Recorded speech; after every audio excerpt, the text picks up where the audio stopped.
Biografi lengkap Kiai Haji Bisri Mustofa, berjualan jamu kuat.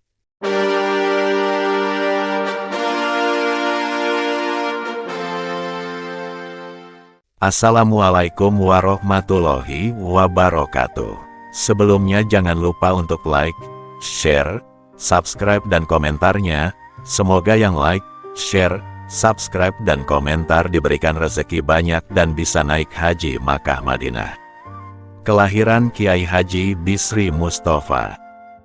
Kiai Bisri Mustofa dilahirkan di Desa Pesawahan, Rembang, Jawa Tengah, pada tahun 1915 dengan nama asli Masyadi. Nama Bisri ia pilih sendiri sepulang dari menunaikan ibadah haji di kota suci Mekah. Ia adalah putra pertama dari 4 bersaudara pasangan Haji Zainal Mustofa dengan istri keduanya yang bernama Hajah Hadijah. Tidak diketahui jelas silsilah kedua orang tua Kiai Bisri Mustofa, kecuali catatannya sendiri yang menyatakan bahwa kedua orang tuanya tersebut sama-sama cucu dari Mbah Syuro, seorang tokoh yang disebut-sebut sebagai tokoh karismatik di Kecamatan Sarang. Namun, sayang sekali, mengenai Mbah Syuro ini pun tidak ada informasi yang pasti dari mana asal-usulnya. Masa pendidikan Kiai Haji Bisri Mustofa. Kiai Bisri Mustofa lahir dalam lingkungan pesantren, karena memang ayahnya seorang kiai. Sejak umur 7 tahun, ia belajar di sekolah Jawa, Ongkoloro, di Rembang. Di sekolah ini, Bisri kecil tidak sampai selesai, sebab ketika hampir naik kelas 2 ia terpaksa meninggalkan sekolah karena oleh orang tuanya ia diajak menunaikan ibadah haji di Mekah. Rupanya inilah masa di mana ia harus merasakan kesedihan mendalam, karena dalam perjalanan pulang di pelabuhan Jeddah, ayahnya yang tercinta wafat setelah sebelumnya menderita sakit di sepanjang pelaksanaan ibadah haji. Kiai Haji Bisri Mustofa sekolah di HIS. Sepulang dari Tanah Suci, Bisri kecil sekolah di Holland Indische School, HIS, di Rembang. Tidak lama kemudian ia dipaksa keluar oleh Kiai Halil, guru di pondok yang kelak jadi mertuanya, dengan alasan sekolah tersebut milik Belanda, sehingga ia kembali lagi ke sekolah Ongkoloro, sampai mendapatkan sertifikat dengan masa pendidikan 4 tahun. Pada usia 10 tahun, tepatnya pada tahun 1925, Bisri melanjutkan pendidikannya ke pesantren Kajen Rembang. Pada tahun 1930, ia belajar di pesantren Kasingan pimpinan Kiai Halil. Menjadi menantu kiainya. Di usianya yang ke-20, Kiai Bisri Mustofa dinikahkan oleh gurunya yang bernama Kiai Halil dari Kasingan, tetangga Desa Pesawahan, dengan seorang gadis bernama Mahrufah, saat itu usianya 10 tahun, yang tidak lain adalah putri Kiai Halil sendiri. Belakangan diketahui, pernikahan inilah yang menjadi alasan Kiai Halil tidak memberikan izin kepada Kiai Bisri untuk melanjutkan nyantrinya ke pesantren Tremas yang waktu itu diasuh oleh Kiai Dimyati. Dari perkawinan tersebut, Kiai Bisri Mustofa dianugerahi 8 orang anak, yaitu Halil, Mustofa, Adib, Faridah, Najihab, Labib, Nihayah, dan Atikah. Kiai Mustofa Bisri merupakan putra Kiai Bisri Mustofa yang dikenal masyarakat sebagai penerus kepemimpinan pesantren yang dimilikinya. Menjadi menantu Kiai itu enak-enak susah. Bagi yang pintar memang enak, sebab dapat langsung mengajar dan tanpa susah mencari murid. Bagi yang ilmunya pas-pasan, susahnya bukan kepalang. Dan sialnya lagi, orang beranggapan tidak mungkin seorang kiai mengambil menantu orang bodoh. Yang terakhir ini ternyata dialami Kiai Bisri yang waktu itu masih merasa bodoh. Dia prihatin, karena para santri minta dibacakan kitab macam-macam, bahkan wujud kitabnya saja tidak pernah tahu. Prinsip belajar, canda kulak, atau belajar sambil mengajar, akhirnya dilakukan. Ia belajar, atau lebih tepatnya musyawarah membaca kitab, di Karanggenang bersama Kiai Kamil. Besok paginya hasil musyawarah ini dibacakan di depan para santrinya di Kasingan. Karena itu, jadwal mengaji di pesantren sangat tergantung pada jadwal Karanggenang. Kalau di Karanggenang libur, pengajian Kiai Bisri di Kasingan ikut libur karena ia kehabisan bahan. Tidak betah dengan model canduk kulak, Kiai Bisri ingin meninggalkan Rembang.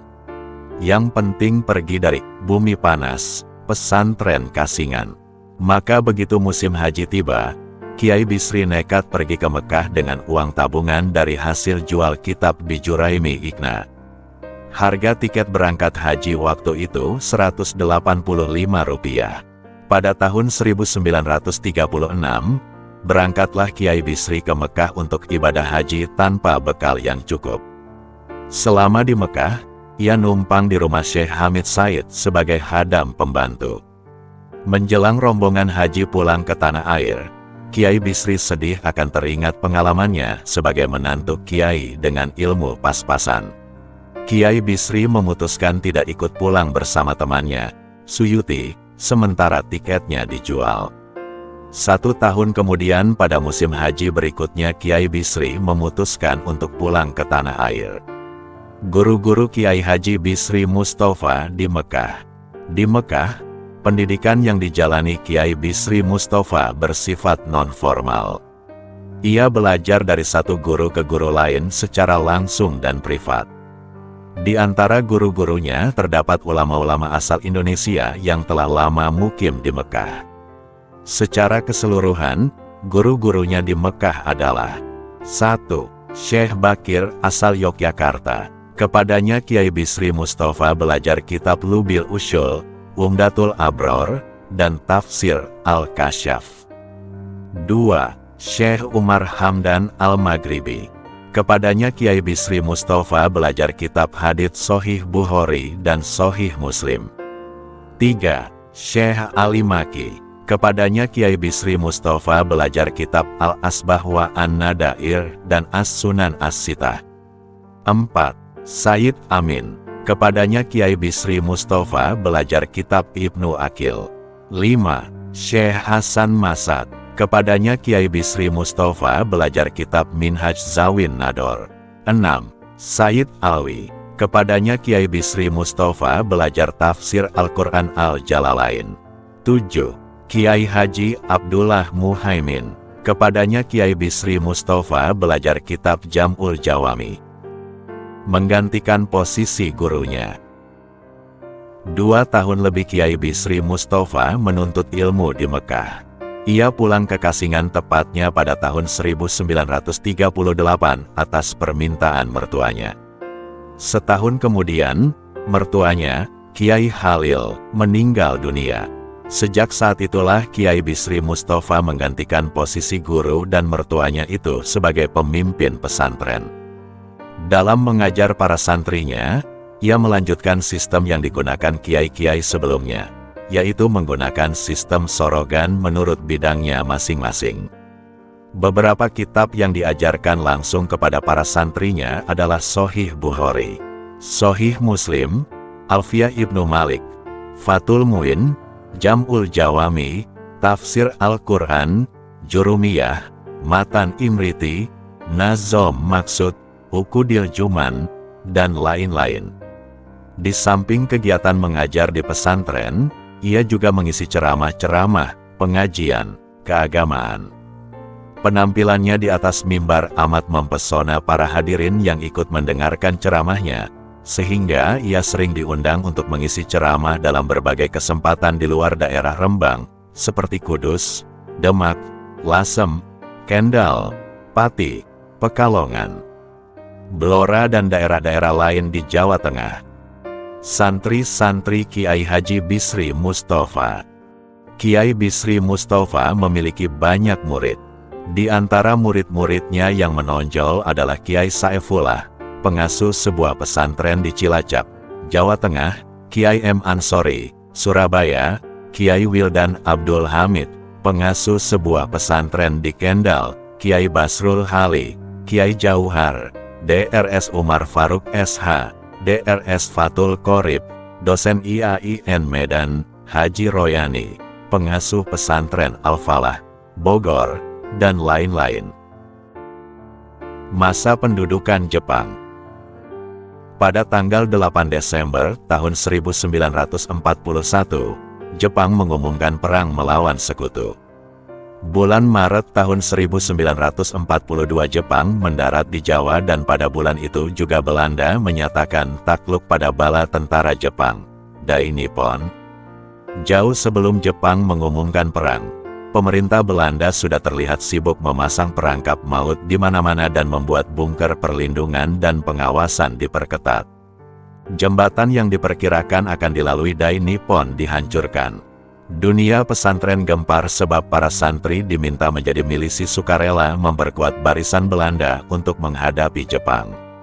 Pesantren-pesantren lengang karena ditinggal santri pulang kampung, tidak terkecuali pesantren Kasingan. Gubernur Jenderal Belanda di Batavia sesungguhnya telah mengabulkan permintaan Nahdlatul Ulama untuk membebaskan para santri dari wajib militer. Namun nampaknya berita itu tidak sampai ke pesantren di Rembang ini. Pondok pesantren sudah terlanjur sepi. Pesantren Kasingan pun pada akhirnya bubar.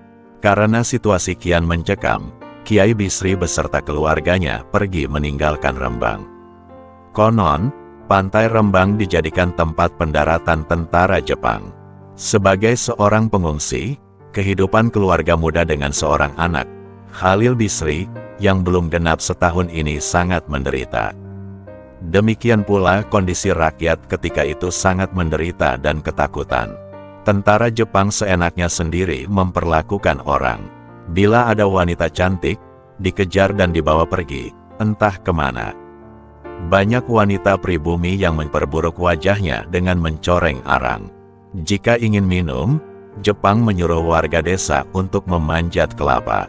Mereka suka minum air kelapa muda. Tidak begitu lama setelah Belanda menyatakan takluk, kehidupan mulai kembali normal. Sekolah mulai dibuka, kantor dan jawatan mulai bekerja seperti sedia kala. Namun kehidupan politik ditekan. Tak satu pun partai politik dibiarkan hidup.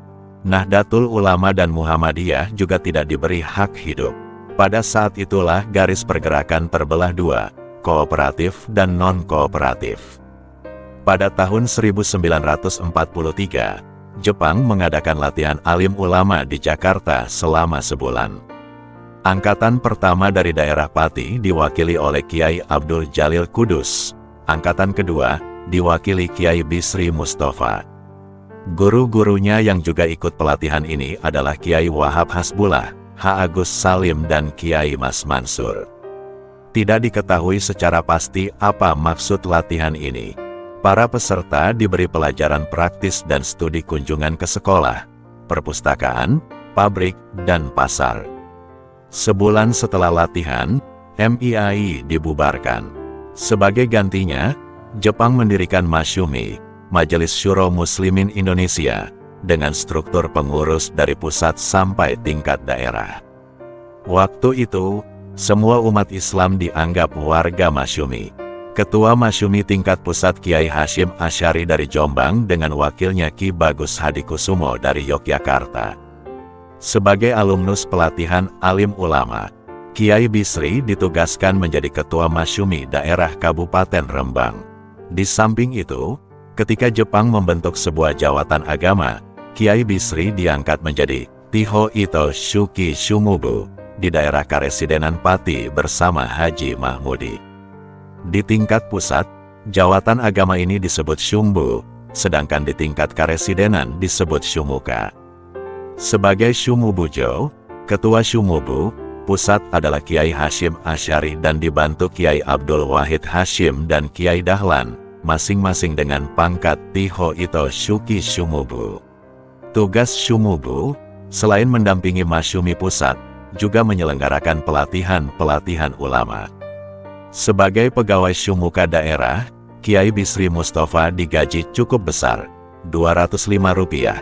Waktu itu gaji camat hanya Rp48, juru ketik Rp14, dan pesuruh Rp8. Harga beras kala itu pukul Rp0,10 per kilogram. Akan tetapi setelah berjalan 1,5 tahun, uang Rp205 tidak berarti apa-apa karena melonjaknya harga barang-barang kebutuhan sehari-hari. Kehidupan rakyat makin sengsara. Barang-barang langka, banyak toko tutup karena kehabisan barang. Keadaan bangsa Indonesia persis seperti digambarkan Ronggo Warsito, pujangga Keraton Surakarta. Polahi wong lir kadya gabuh diinteri, bebek ngelangi mati ketelak, hutuk ono ing daringan mati kaliren, bagaikan gabuh diputar dalam ayakan, angsa mati kehausan di kali dan anak ayam mati kelaparan di lumbung gabuh. Setelah Indonesia merdeka, tentara sekutu akan merebut kembali Indonesia dari tangan bangsa Indonesia dengan dalih mengambil dari tangan Jepang yang berhasil dikalahkan. Di mana-mana terjadi pergolakan. Belanda menduduki Semarang, Inggris mendarat di Surabaya. Pada saat pergolakan makin menghebat, pemerintah Indonesia menghimpun semua kekuatan pemuda untuk bergabung dalam BKR, Barisan Kemerdekaan Republik. Hal yang sama juga dilakukan Masyumi dengan membentuk Hizbullah, Sabilillah, GPII, GPII Putri, STII, dan SDII.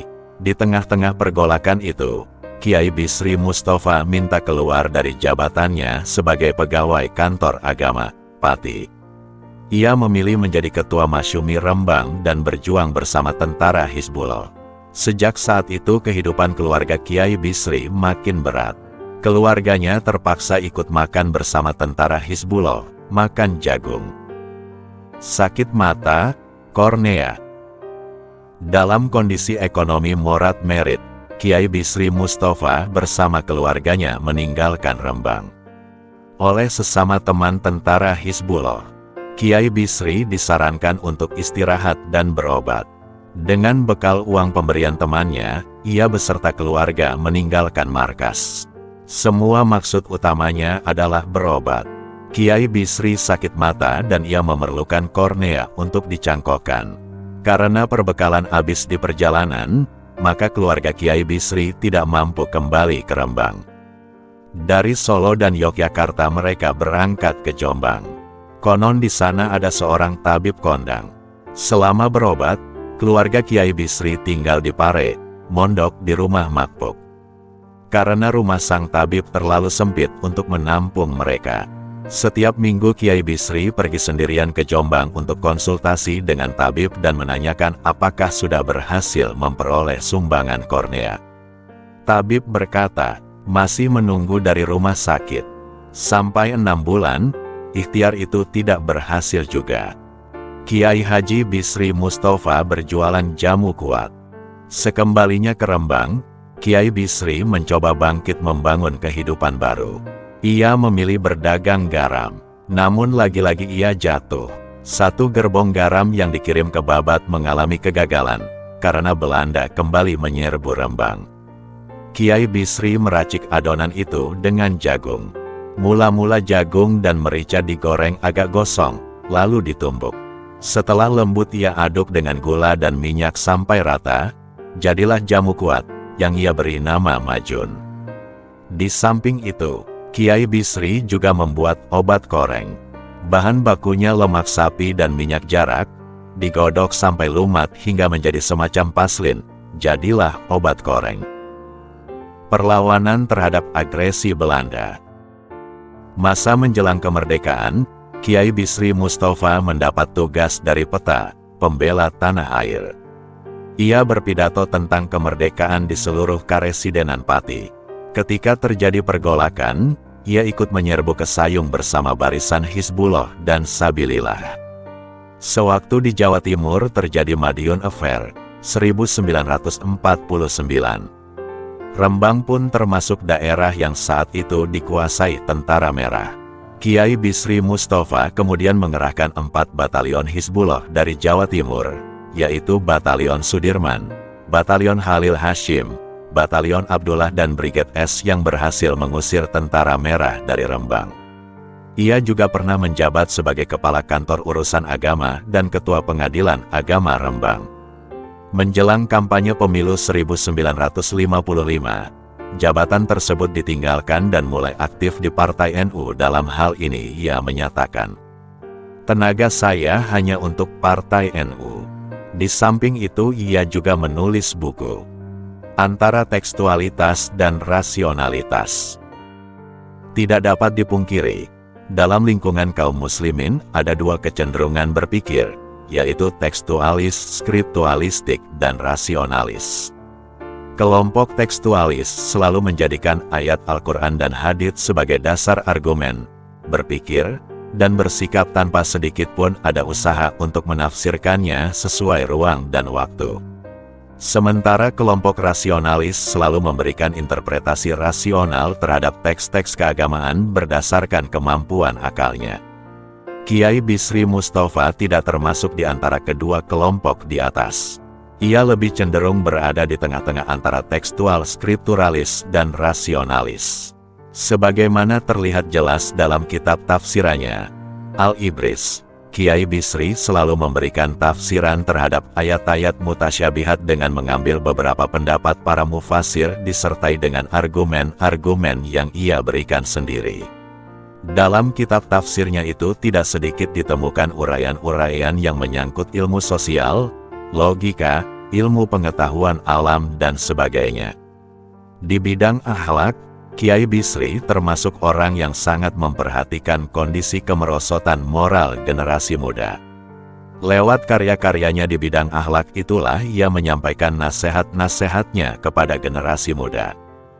Dalam kitab berbahasa Jawa, Wasyaya Al-Abali Al-Abna, misalnya, ia memberikan tuntunan-tuntunan seperti sikap taat dan patuh kepada orang tua, kerapian, kebersihan, kesehatan, hidup hemat, larangan menyiksa binatang, bercita-cita luhur, dan nasihat-nasihat baik lainnya.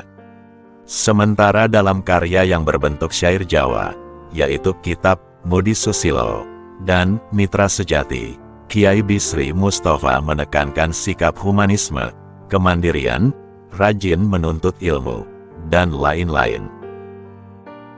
Pemikirannya di bidang ilmu kalam. Kiai Bisri Mustafa memaknai iman dalam pengertian yang sangat luas. Menurutnya, iman menyangkut segala aspek kehidupan manusia.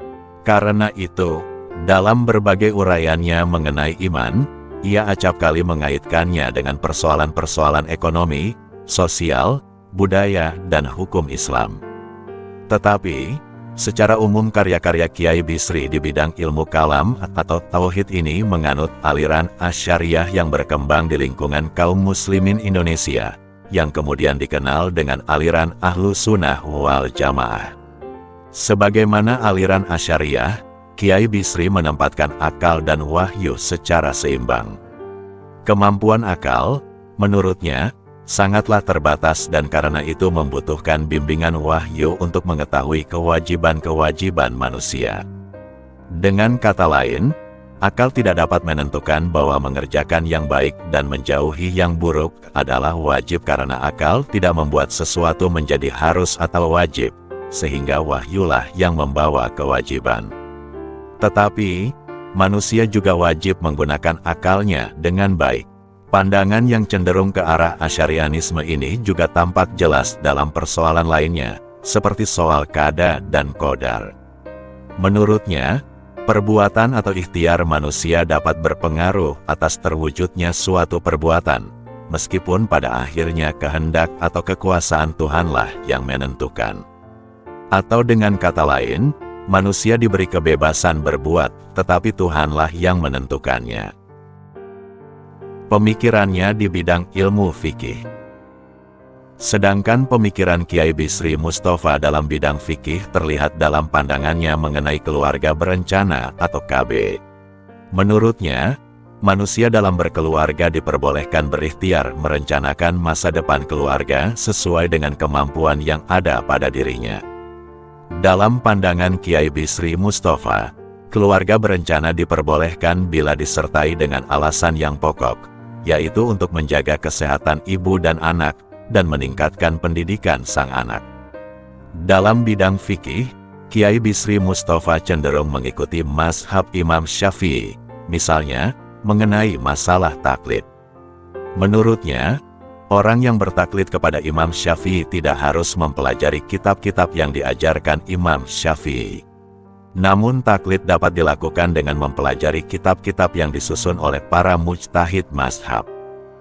Dengan demikian, orang yang mempelajari dan mengamalkan isi dari kitab Sulam, Safinah, Fathul Qorib, Fathul Muin dan sejenisnya, dapat disebut sebagai penganut mazhab Imam Syafi'i.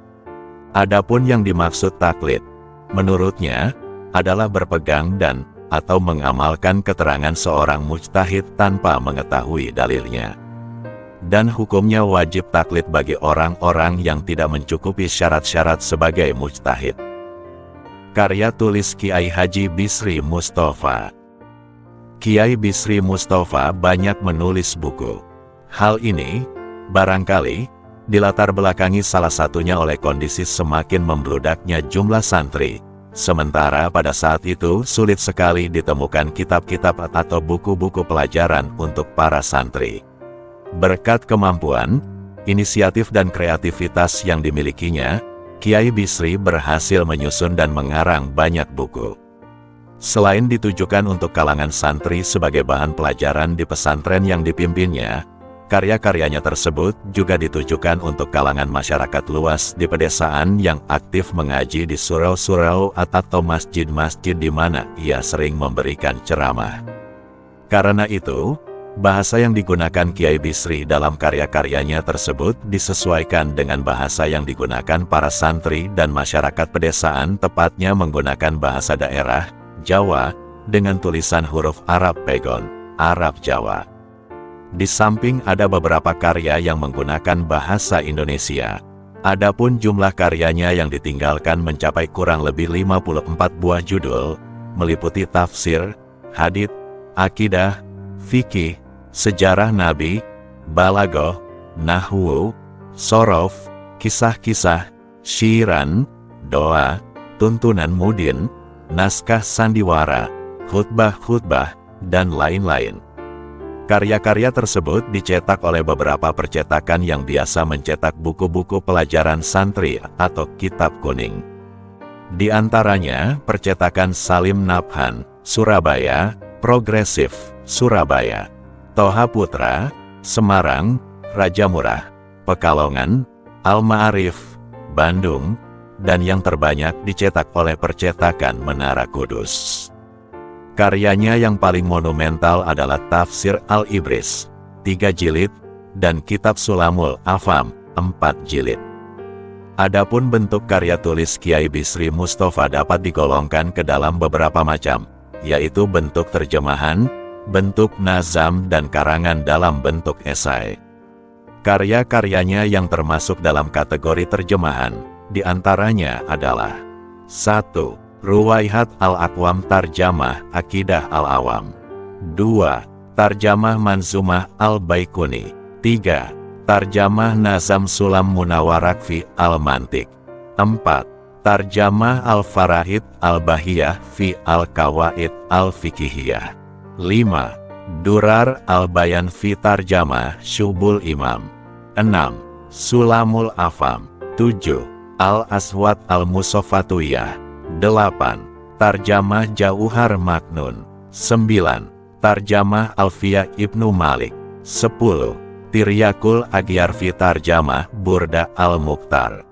Demikian pula, karya-karya Kiai Bisri Mustafa dalam bentuk nazam atau syair ada yang berbahasa Arab yang kemudian diterjemahkan ke dalam bahasa Jawa, dan ada pula dalam bentuk bahasa Jawa langsung. Tetapi, ada pula syair-syair yang berbahasa Arab. Di antara karya-karyanya yang termasuk dalam bentuk nazam ini adalah 1. Wasyaya Al-Abadali Al-Abna. 2. Mitra Sejati.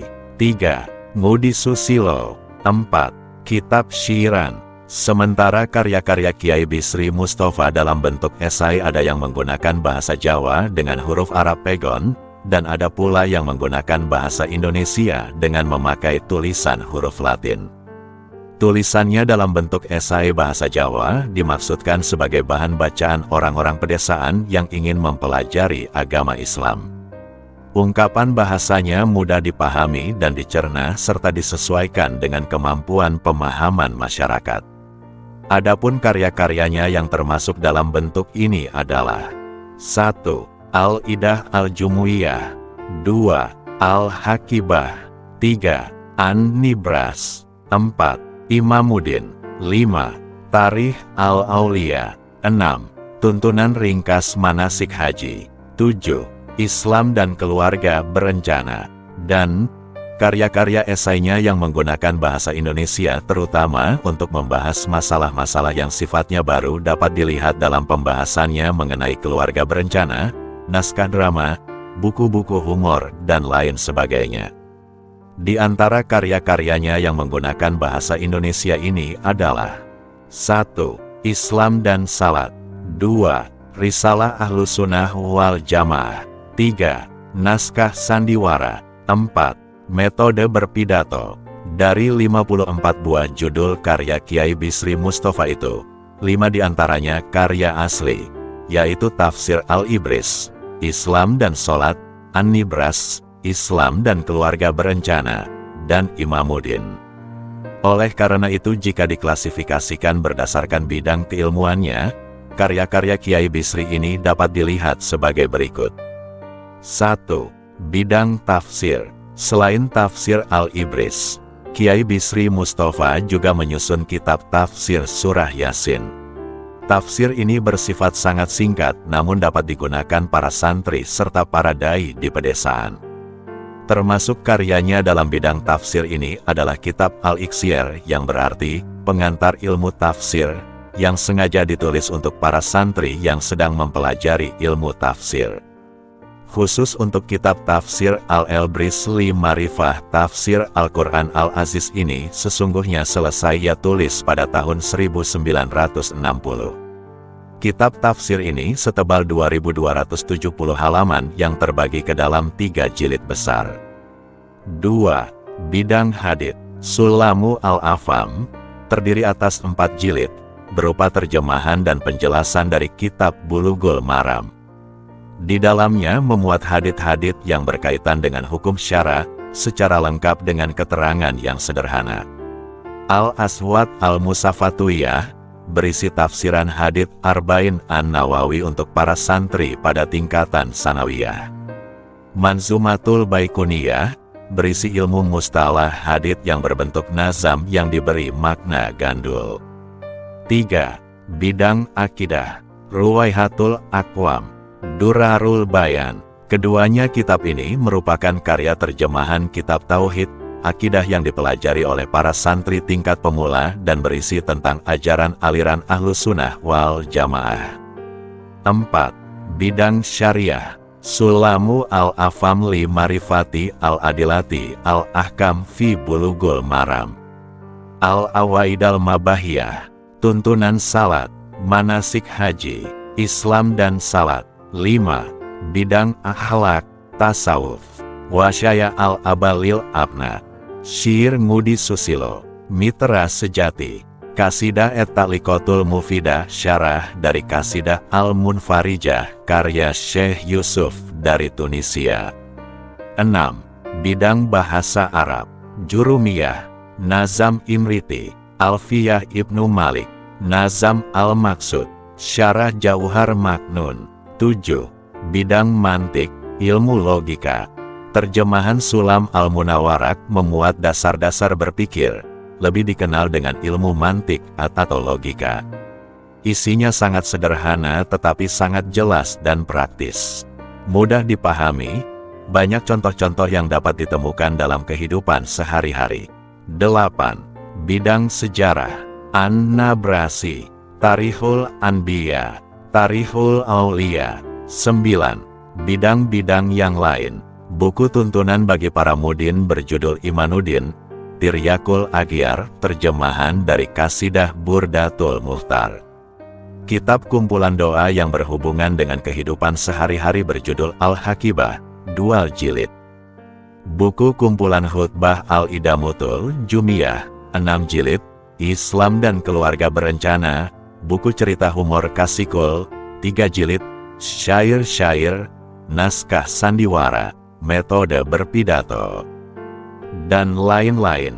Karya-karya Kiai Bisri Mustafa awalnya dipakai di pesantren Kasingan Rembang untuk kalangan pesantren sendiri. Tetapi, dalam perkembangan berikutnya, karya-karyanya tersebut digunakan juga di berbagai pesantren di Jawa Tengah dan Jawa Timur seperti pesantren Lasem, Rembang, Kudus, Demak, Semarang, Kendal, Pekalongan, Ngawi, Tuban dan sekitarnya.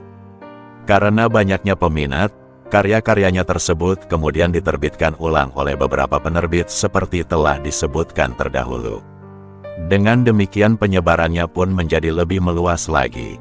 Tidak hanya di pesantren pesisir utara Jawa saja, tetapi juga meluas ke pesantren-pesantren daerah pedalaman seperti Banyumas, Purworejo, Magelang, Yogyakarta bahkan sampai ke Jawa Timur. Dengan demikian, karya-karyanya di atas mempunyai peran cukup penting dalam proses belajar mengajar di berbagai pesantren. Sehingga hal ini menandakan bahwa karya-karya Kiai Bisri Mustafa dapat diterima di berbagai lapisan masyarakat. Terbukti, karya-karyanya tersebut dicetak ulang hingga belasan kali.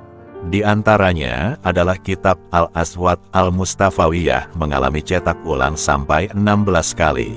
Ruwaihatul Al-Aqwam sebanyak 14 kali, Durar Al-Bayan sebanyak 13 kali, Al-Abawiyah Al-Jurumiyah sebanyak 5 kali, Tuntunan Ringkas Manasik Haji sebanyak 6 kali, dan lain-lain. Hingga sekarang, beberapa karya Kiai Bisri Mustafa masih dipergunakan sebagai literatur pokok di pesantren-pesantren di Jawa Tengah, Yogyakarta, dan Jawa Timur, sebagai pengarang dan pembicara. Selain itu, Kiai Bisri Mustafa juga dikenal sebagai seorang orator atau ahli pidato. Ia menurut Kiai Saifuddin Zuhri mampu mengutarakan hal-hal yang sebenarnya sulit sehingga menjadi begitu gamblang, mudah diterima semua kalangan baik orang kota maupun desa. Hal-hal yang berat menjadi begitu ringan, sesuatu yang membosankan menjadi mengasyikkan, sesuatu yang kelihatan sepele menjadi amat penting, berbagai kritiknya sangat tajam. Meluncur begitu saja dengan lancar dan menyegarkan, serta pihak yang terkena kritik tidak marah karena disampaikan secara sopan dan menyenangkan. Karir politik dan perjuangan. Titik fokus pengabdian Kiai Bisri Mustafa adalah untuk ilmu dan agama. Sejak ia memimpin pesantren, sejak saat itu pula sudah tampak dedikasi dan kemampuannya dalam bidang ilmu agama Islam. Ia melayani santri-santrinya yang semakin hari semakin membludak. Kemampuan yang dimiliki Kiai Bisri Mustafa tidak diragukan lagi dalam menyampaikan materi pelajaran sehingga menjadikan lebih banyak santri yang menaruh minat kepadanya. Ia banyak menghabiskan waktunya untuk menyusun dan menulis ilmu pengetahuan agama dengan berbagai tema seperti yang telah disebutkan tadi. Demikian pula, Kiai Bisri Mustafa hidup dalam 3 zaman, yaitu zaman penjajah, zaman pemerintahan Soekarno dan masa Orde Baru. Pada zaman penjajahan ia duduk sebagai Ketua Nahdlatul Ulama dan Ketua Hizbullah Cabang Rembang. Kemudian, setelah Majelis Islam A'la Indonesia, MIAI, dibubarkan Jepang, ia diangkat menjadi Ketua Masyumi Cabang Rembang, sementara Ketua Masyumi Pusat waktu itu adalah Kiai Hashim Asy'ari dan wakilnya Ki Bagus Hadikusumo. Sebagai anggota konstituante. Pada zaman pemerintahan Soekarno, Kiai Bisri Mustafa duduk sebagai anggota konstituante, anggota MPRS, dan juga terlibat dalam pengangkatan Letjen Soeharto sebagai presiden menggantikan Soekarno. Serta ia memimpin doa waktu pelantikan. Pada masa Orde Baru, Kiai Bisri Mustafa pernah menjadi anggota DPRD 1 Jawa Tengah hasil pemilu 1971 dari fraksi NU dan anggota MPR dari utusan daerah golongan ulama. Pada tahun 1977, ketika Partai Islam berfungsi menjadi Partai Persatuan Pembangunan, P3, ia menjadi anggota Majelis Syuro P3 Pusat. Secara bersamaan ia juga duduk sebagai Syuriah NU wilayah Jawa Tengah. Menjelang pemilu 1977, Kiai Bisri Mustafa terdaftar sebagai calon nomor 1 anggota DPR Pusat dari P3 untuk daerah pemilihan Jawa Tengah. Namun, sayang sekali, pemilu 1977 berlangsung tanpa kehadiran Kiai Bisri Mustafa. Ia meninggal dunia seminggu sebelum masa kampanye tanggal 24 Februari tahun 1977. Duduknya Kiai Bisri Mustafa sebagai calon utama anggota DPR tersebut memang memberikan bobot tersendiri bagi perolehan suara P3. Itulah sebabnya, kepergiannya dirasakan sebagai suatu musibah yang berat bagi warga P3. Wafatnya Kiai Haji Bisri Mustafa. Kiai Bisri Mustafa wafat di Rumah Sakit Umum Semarang karena serangan jantung, tekanan darah tinggi, dan gangguan pada paru-paru. Seminggu sebelumnya, ia ke Jakarta mengurus keberangkatan putranya ke Arab Saudi, yang melanjutkan studi ke Riyadh, dan menyelesaikan beberapa urusan dengan Majelis Syuro P3. Pulang dari Jakarta, ia langsung ke Jombang untuk suatu urusan dengan Rais Am Kiai M. Bisri Syansuri. Dalam perjalanannya itu, sesungguhnya ia telah merasakan kesehatannya terganggu. Sampai di rumah, ia paksakan untuk mengajar para santri di pesantren yang dipimpinnya di Rembang. Dalam kondisi sakit, Kiai Bisri Mustafa masih memaksakan diri untuk menghadiri hari lahirnya partai di Purwodadi, Grobogan. Selesai menghadiri harlah, Kiai Bisri benar-benar jatuh sakit. Ia lalu memerintahkan putranya untuk memanggil dokter. Suatu hal yang jarang terjadi. Tekanan darah yang amat tinggi dan keletihannya menimbulkan komplikasi. Tidak ada jalan lain kecuali opnam di Rumah Sakit Semarang. Tapi keadaan sudah terlambat, komplikasinya demikian berat sehingga detak jantung dan paru-parunya sudah tidak normal. Meski sudah bekerja keras, kesanggupan dokter sudah sampai pada ambang batas. Allah Maha berkehendak. Seminggu sebelum masa kampanye pemilu 1977, tepatnya tanggal 24 Februari tahun 1977, Kiai Bisri Mustafa wafat. Sekian, semoga bermanfaat. Untuk beliau Kiai Haji Bisri Mustafa lahul Fatihah. Wassalamualaikum warahmatullahi wabarakatuh.